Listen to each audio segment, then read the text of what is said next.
Norway পৃথিবীর সবথেকে উত্তরে অবস্থিত এই দেশটির নাম শুনলেই ছোট্টবেলার কথা মনে পড়ে যায়। সেই ভূগোল বইয়ের অরোরা বোরিয়ালিস বা নর্দার্ন লাইটস আর মধ্যরাতের সূর্য বা মিডনাইট সানের গল্প। আজ আমরা যাচ্ছি সেই নরওয়ের একটা ফেমাস শহর ট্রমসোতে। একটা ক্যাব নিয়ে ভোরবেলায় বেরিয়ে পড়লাম অ্যামস্টারডাম এয়ারপোর্টের দিকে। আমাদের ফ্লাইট আছে অ্যামস্টারডাম থেকে ট্রমসো পর্যন্ত। এত ভোরে এই ফ্লাইটটা বুক করার মেন কারণ হলো এটা ডাইরেক্ট ফ্লাইট, আমাদের মাঝে আর কোনো চেঞ্জ করতে হবে না। এখন রাত 3:30 বাজে, আমরা এয়ারপোর্টে চলে এসেছি। ভোরবেলা 5:30টার সময় আমাদের ফ্লাইট আছে। আজকে আমরা যাব নরওয়ের ট্রমসো সিটিতে।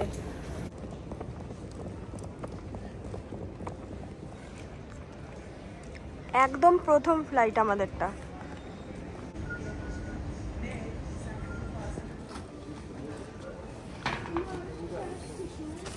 এই রে বার করবে কিছু 0.4 হয়ে গেছে। এই প্রথম আমরা চেক ইন ব্যাগ নিয়ে ইউরোপের কোনো দেশে ঘুরতে যাচ্ছি, কারণ নরওয়েতে শীতকালে ভীষণ ঠান্ডা থাকে, তাই শীতের অনেক জামা কাপড় আছে যেগুলো ছোট ব্যাগে ধরবে না। আর বলতে গেলে আমরা মাঝরাতেই এয়ারপোর্টে এসছি, তাই আমরা নিজেরাই ব্যাগটা ডিপোজিট করে দিলাম, কারণ এখানে কাউন্টার খুবই কম ছিল যেখানে লোকজন ছিল। তো ব্যাগটা ডিপোজিট করানোর পর এখন আমরা সিকিউরিটি চেক ইনের দিকে এগালাম। সব কাজ মিটে যাওয়ার পরেও আমাদের হাতে কিছুটা সময় ছিল, তাই গেটের সামনেই বসলাম। আর যথাসময়ে ফ্লাইটের অ্যানাউন্স হলো বোর্ডিংয়ের, তো আমরা এখন ফ্লাইটের মধ্যে উঠে গেছি। এখান থেকে আমাদের নরওয়ের ট্রমসো সিটিতে যেতে সময় লাগবে ফ্লাইটে করে 3 ঘন্টা। রাতে তো সেরকম ঘুম হয়নি, তাই লম্বা একটা ঘুম দিয়ে দিলাম। আর যখন ঘুমটা ভাঙলো, ফ্লাইটের জানলা থেকে এই অপরূপ দৃশ্য দেখতে পেলাম। চারিদিকে ছোট্ট ছোট্ট বরফে ঢাকা পাহাড় আর অসংখ্য ফিয়র্ড। উপর থেকে দেখে মনে হচ্ছে এই শহরটাকে কেউ সাদা চাদর দিয়ে ঢেকে রেখেছে। তো আমাদের ফ্লাইট একদম ঠিক সময়ে পৌঁছে গেছে। তো এবার বলি, আমাদের এই ফ্লাইটের টিকিট পড়েছে এক একজনের 150 ইউরো, যা ভারতীয় টাকায় প্রায় 14,000 টাকা। নরওয়ের কারেন্সি হলো নরওয়েজান ক্রোনে, সংক্ষেপে এনওকে। এখানে ইউরো খুব একটা চলে না, তবে ডিজিটাল মাল্টি কারেন্সি কার্ড থাকলে কোনো অসুবিধা নেই। ডিজিটাল পেমেন্ট অলমোস্ট সব জায়গাতেই চলে। এখন সময় হয়েছে সকাল 8:50। নরওয়ে আর অ্যামস্টারডামের টাইম জোন এক থাকায় আলাদা করে আমাদের সময়ের আর হিসাব করতে হচ্ছে না। তো এখন আমাদের বড় যে লাগেজগুলো ডিপোজিট করেছিলাম সেগুলো আসার অপেক্ষা। অন্যবার তো আমরা শুধুমাত্র হ্যান্ড লাগেজ নিয়েই যাতায়াত করি, তাই এই সময়টা আমাদের কম লাগে। তো এখন আমরা 15-20 মিনিট ওয়েট করলাম, তারপর আমরা লাগেজগুলো পেলাম। তারপর আর কি, সমস্ত টুপি, হাত মোজা, জ্যাকেট ভালো মতো পরে নিলাম, কারণ বাইরে এখন নরওয়ের টেম্পারেচার 0 থেকে -1 হবে, আর ফিলস লাইক -4 to -5। আমরা মার্চ মাসের প্রথম দিকে নরওয়ে ঘুরতে গেছিলাম, তো তখন টেম্পারেচার ঠিকঠাকই ছিল, কারণ আমরা ঘুরে আসার পর এই টেম্পারেচার আরও কমে হয়ে গেছিলো -5 to -10। তাই এই সব জায়গায় টেম্পারেচার কোন সপ্তাহে কেমন হবে তা আগে থেকে একদমই বলা যায় না। তাই এখানে ঘুরতে আসার আগে ঠিকঠাক প্রিকশন নিয়েই আসা উচিত, কারণ মার্চ মাস মানেই যে এখানে টেম্পারেচার খুব ভালো হবে এটা একদমই ভুল। ফেব্রুয়ারি মাসের থেকে হতে পারে মার্চ মাসে বেশি ঠান্ডা পড়ে গেছে। তো এখন আমরা একটা বাসে করে যাব আমাদের হোটেলে। এখান থেকে ক্যাবও নেওয়া যায়, কিন্তু আমরা ডিসাইড করলাম বাসে করেই যাই। বাস স্টপেজের পাশেই এরকম ডিজিটাল টিকিট কাটার মেশিন ছিল, সেখান থেকেই আমরা টিকিট কেটে নিলাম। এক একটা টিকিটের প্রাইস পড়েছে 2 ইউরো 20 সেন্ট, যেটা ভারতীয় টাকায় 180 টাকা মতো। আর এই টিকিটটা 120 মিনিট ভ্যালিড থাকবে। 5 মিনিটের মধ্যে বাসও এসে গেছে, তো আমরা বাসে উঠে গেলাম। আর আমাদের হোটেলটা ট্রমসো সিটি সেন্টারের কাছেই। এই বাসে করে আমাদের যেতে সময় লাগবে 20 মিনিট মতো। তো আমরা 5 বন্ধু মিলে এবার এসেছি নরওয়ে ঘুরতে, ভীষণ মজা করব। আর এই যা হয়, বন্ধুরা মিলে মজা করতে করতে আমরা একটা ভুল বাস স্টপেজেই নেমে গেছি।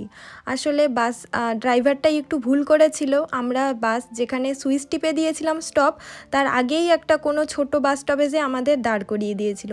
তার জন্য আমরা ওখানে প্রায় 10 মিনিট দাঁড়ালাম। আর নেক্সট যে বাসটা আসলো সেটা আমাদের প্রায় ঘুরিয়ে ঘুরিয়ে আরও 15 থেকে 20 মিনিট পর আমাদের যে গন্তব্য সেই বাস স্টপেজে নামিয়ে দিল। বাস স্টপ থেকে 2-3 মিনিট হেঁটে আমাদের হোটেল। আসলে এটা একটা বিএনবি হোটেলের থেকে ভালো অপশান, কারণ এখানে রান্নাবান্না করার সুযোগ আছে। তাছাড়া এরকম কাঠের বাড়িতে থাকার শখ আমার বহুদিন আগের, যার চারিদিকে বরফ দিয়ে ঘেরা থাকবে। ঠিক সেরকমই একটা বাড়িতে আজ আমরা থাকবো। এই বাড়িটার বাইরেটা দেখুন, চারিদিকে পুরো বরফ আর বরফ, আর এই বাড়ির ছোট্ট একটা বারান্দাও আছে। এটা আমার সব থেকে বেশি ভালো লেগেছে। যেদিকেই যাচ্ছি সেই দিকে শুধু বরফ আর বরফ। এতটা ভালো লাগছে যে আমরা জাস্ট জানলা থেকেই বা এই বারান্দায় এসেই এরকম বরফ দেখতে পারবো। কেউ একটা দেখুন স্নোম্যানও বানিয়ে গেছে। তো দুদিন হয়তো স্নোফল সেইভাবে হয়নি, তো আমরা থাকতে থাকতে যখন স্নোফল আরও হবে তখন এই জায়গাটাকে আরও না জানি কত সুন্দর দেখতে লাগবে। আমাদের বিএনবিতে চেক ইন টাইম ছিল দুপুর 12টায়। আমরা একটু আগে এসে গেছিলাম, তাই বাইরে কিছুক্ষণ ওয়েট করার পর ঠিক 12টায় বিএনবির ওনার আমাদের ফোনে কোড নাম্বার সেন্ড করলো। তারপর আমরা ভিতরে ঢুকলাম। এখানে 3টে রুম আছে, বেশ পরিষ্কার পরিচ্ছন্ন বিএনবিটা। আর দেখুন এত বড় একটা রান্নাঘর, আর তার সাথে আছে বড় একটা ডাইনিং কাম ড্রয়িং এরিয়া। মানে একটা ফার্নিশ মডার্ন অ্যাপার্টমেন্টে যা যা থাকে সব কিছু এখানে ছিল। ওয়াশিং মেশিন থেকে শুরু করে ডিশ ওয়াশার, এমনকি রান্না করতে যা যা থালা বাসন লাগে সব কিছু এখানে দেওয়া ছিল। 15-20 দিন আগে booking.com থেকে এটা আমরা বুক করেছিলাম। টোটাল প্রাইস পড়েছে 1200 ইউরো, যেটা ভারতীয় টাকায় 1,12,000 টাকা। 4 নাইট 5 ডেজের জন্য 5 জন বন্ধু মিলে আমরা এই বিএনবিটা শেয়ার করব, তাই পার পারসন কস্ট পড়বে 240 ইউরো। মানে আমার আর সুদীপের দুজনের টোটাল খরচ হয়েছে 480 ইউরো, যেটা ভারতীয় টাকায় 45,000 টাকা। আমরা আমস্টারডাম থেকে একটু চাল, ডাল আর কিছু মশলা নিয়ে এসেছিলাম। আর এখানের সুপার মার্কেট থেকে ডিম এনে ঝটপট ভাত, ডাল আর ডিম ভাজা বানিয়ে ফেললাম। প্রত্যেক দিন তো রান্না করার সময় আমাদের থাকবে না, বাইরে থেকেই হয়তো খেতে হবে। তো প্রথম দিন যেহেতু সময় ছিল, তাই ডাল ভাত রান্না করে খেয়ে তারপর রেস্ট নিয়ে আমরা এই সিটিটা ঘুরতে বেরিয়ে পড়ব। এখন দুপুর 3টে বাজে। আমরা খাওয়া দাওয়া করে রেডি হয়ে বেরিয়ে পড়লাম। আর এটাই হলো আমাদের বিএনবিটা, এই যে অ্যাশ কালারের বাড়ি। আর তার ঠিক সামনেই ওই যে কিউই বলে যে জায়গাটা লেখা আছে, ওটাই একটা সুপার মার্কেট। এটা কিন্তু খুব সুবিধা হয়েছে, টুকটাক কিছু জিনিসের দরকার হলে আমরা ফট করে বেরিয়েই কিনে ফেলতে পারছি। খাওয়া দাওয়া করে রেডি হয়ে বেরালাম। কোথায় যাচ্ছি আমরা এখন? আমরা এখন এই ট্রমসো সেন্টারে যাব। ওখান থেকে আর্কটিক ক্যাথিড্রাল বলে একটা জায়গা আছে, ওখানে যাব। তারপর একটা কেবল কার আছে, কেবল কারে এই পাহাড়েরই কোনো একটা পিছনে যে পাহাড়গুলো আছে, হ্যাঁ ওই পাহাড়টা হতে পারে। আচ্ছা, ওই যে সামনে যে পাহাড়টা আছে ওই পাহাড়টাই উঠবো। ওই দেখো একজনের জন্য কিউট বাড়িটা দেখো, কি সুন্দর গাড়িটা। প্ল্যানে একটু চেঞ্জ হয়ে গেছিলো। বললাম তো আমরা একটা পাহাড়ের উপরে উঠবো আর একটা ক্যাথেড্রালে যাব।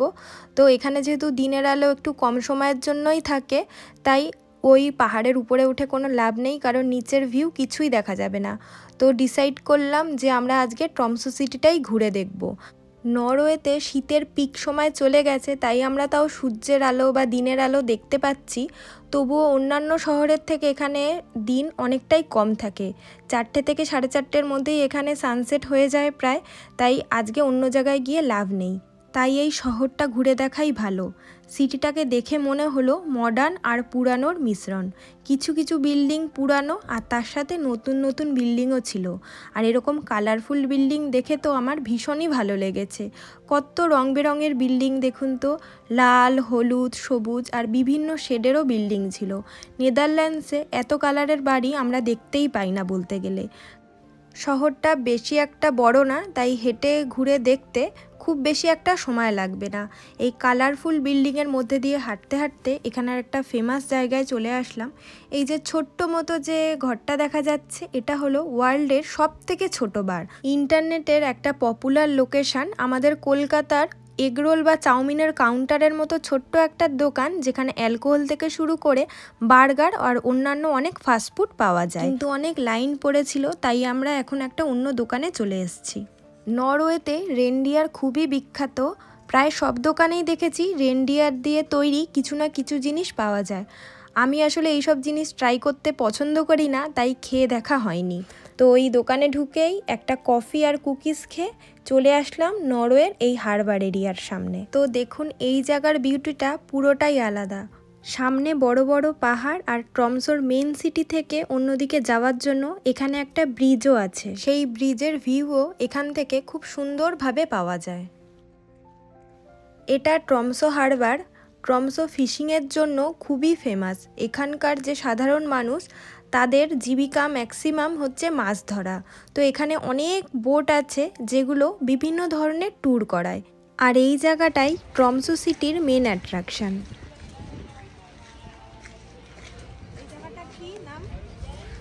হারবার, এই বোটগুলো বা ফিশিং বোট হবে বা অন্যান্য কিছু বোট হবে এখান থেকে ছেড়ে, ওই দেখো একটা ছেড়ে যাচ্ছে।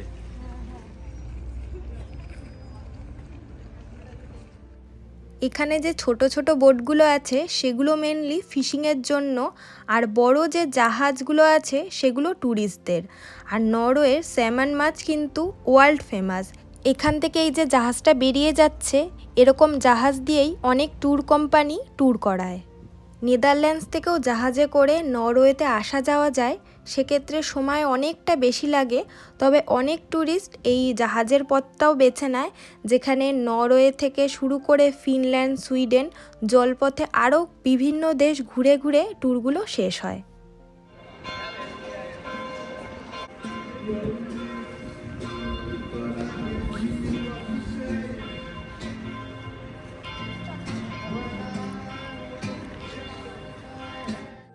এখন সন্ধে 7:30 বাজে। বাইরের লোকজনও প্রায় কমে গেছে, কারণ এখানে যেহেতু বাইরে ভীষণ ঠান্ডা, তাই দরকার না পড়লে এই সন্ধে বা রাত্রেবেলা কেউ বাইরে বেরাতে চায় না। তো পাশের একটা দোকান থেকে আমরা পিৎজাও নিয়েছি, আর এখন আসলাম আমাদের ওই বিএনবির পাশে যে সুপার মার্কেট আছে সেখানে। আর এসে দেখলাম এখানে সব জিনিসপত্রের দাম খুবই বেশি, নেদারল্যান্ডসের থেকে দ্বিগুণ বলা চলে। বিশেষ করে এই সবজিপাতির দাম তো মানে ছোঁয়াই যাবে না, এতটা দামি। আসলে এখানে 10 মাসই যেহেতু ঠান্ডা থাকে, তাই সব জিনিসই বাইরে থেকে ইম্পোর্ট করে আনতে হয়, তাই দামটা বেশি হওয়া খুবই স্বাভাবিক। এই সুপার মার্কেট থেকেই চিকেন নাগেটসের প্যাকেট আর একটা তেল নিয়ে আমরা এখন বিএনবিতে যাব। রাত্রেবেলা এই দিয়েই আমাদের ডিনার হবে। আর কালকে থেকেই আমাদের নরওয়ে বিভিন্ন অ্যাডভেঞ্চারাস ট্যুর শুরু হবে, যেমন husky ride, reindeer, northern lights hunting. তো পরের দিন এরকমই একটা ইন্টারেস্টিং ভিডিও নিয়ে খুব তাড়াতাড়ি আপনাদের সাথে দেখা হচ্ছে। ততক্ষণের জন্য টাটা।